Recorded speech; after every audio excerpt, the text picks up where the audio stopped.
Private credit lenders are just getting started in the world of consumer and asset-based finance, according to Rob Camacho, Blackstone Inc. Co-head of asset-based finance within the firm's structured finance group. Today, we're a very small portion of the whole asset-based finance market. You said in an interview, there's a lot of room to run, and Camacho spoke over a series of interviews that ended on September 6th. Here's some highlights of the conversation, which have been condensed and edited for clarity. That's certainly true and has to do with the current environment. A couple of years after the start of my career in 2004, the Federal Reserve brought rates over 5%. So investors were getting real yield in fixed income. But that was short-lived. We then went through more than a decade of near zero interest rates. This is the first time we are seeing higher real yields. All of a sudden, you can get high returns for investment grade paper. That hasn't happened in almost... Second, some buyers, such as insurance companies, tend to prefer longer duration to match their liabilities. That dynamic has also made asset-based finance much more important for firms such as ourselves who manage money for insurers. A lot of what we're doing is partnering with regional banks. They have internal loan origination capabilities, your relationships with local platforms that make auto loans, home improvement loans, and any other product that is important to their deposit base. We can buy those loans, but we can also partner with them to augment their business, meaning they do originate the same or more, but don't keep all of it on that balance sheet.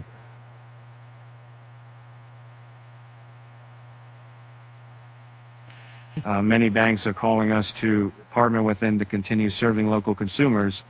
This generates fee income for the bank and provides our clients high-quality loans. Something that deserves acknowledgement is how smooth this volatility has been for consumers. In 1994, when interest rates spiked, there was a lack of credit that made the Fed cut rates by July of '95.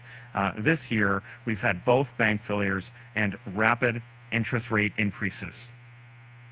And now we are seeing a symbiotic relationship between banks and private credit, where lending gaps are being filled instantaneously. From my perspective, it's been remarkable that we haven't had a larger contraction of credit at the consumer level.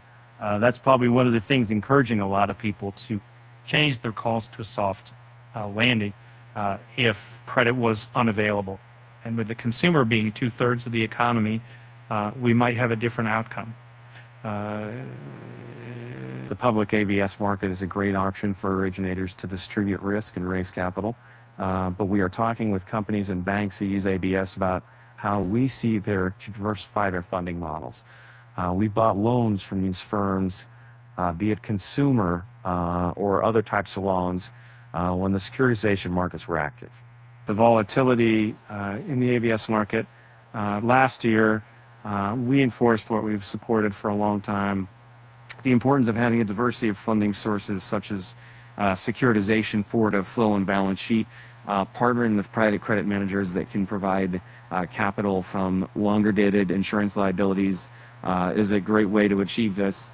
Where there isn't the dynamic of demand deposits that can disappear overnight, and we believe that every originator should be thinking this way.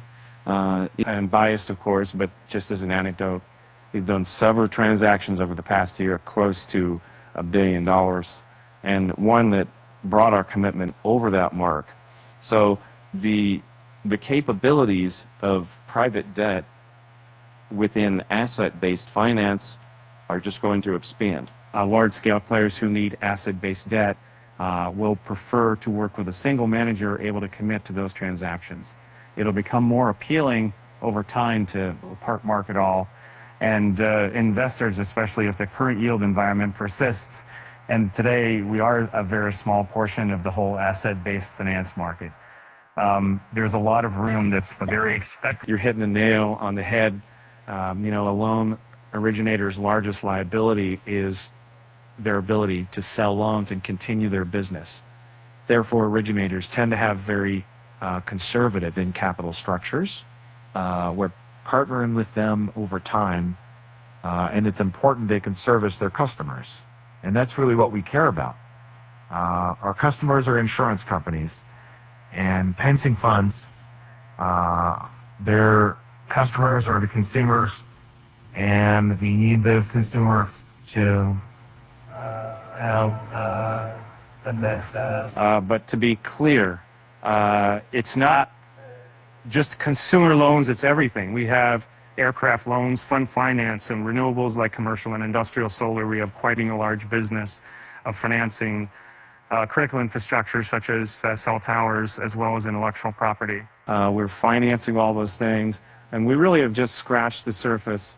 As interest rates continue to remain where they are, more and more companies are going to be more efficient with their balance sheet. So many more assets are going to become financeable. And a lot of folks that utilize asset-based finance are companies that don't have access to the broadly syndicated corporate bond market. However, I think you will see investment-grade companies tapping the asset-based debt market. We certainly would love to engage in conversations with corporates and seek out places where we can provide flexibility. The corporate bond market is very standardized, and that's what makes it great and low cost. Still, there are companies that obviously have very specific assets on their balance sheet or a specific need where a financing solution can be customized. We can offer that. I think we are going to see some companies be quite strategic around financing and start to say, instead of issuing this huge corporate bond and risk our credit, why don't we call private lenders and get customized solutions for these assets?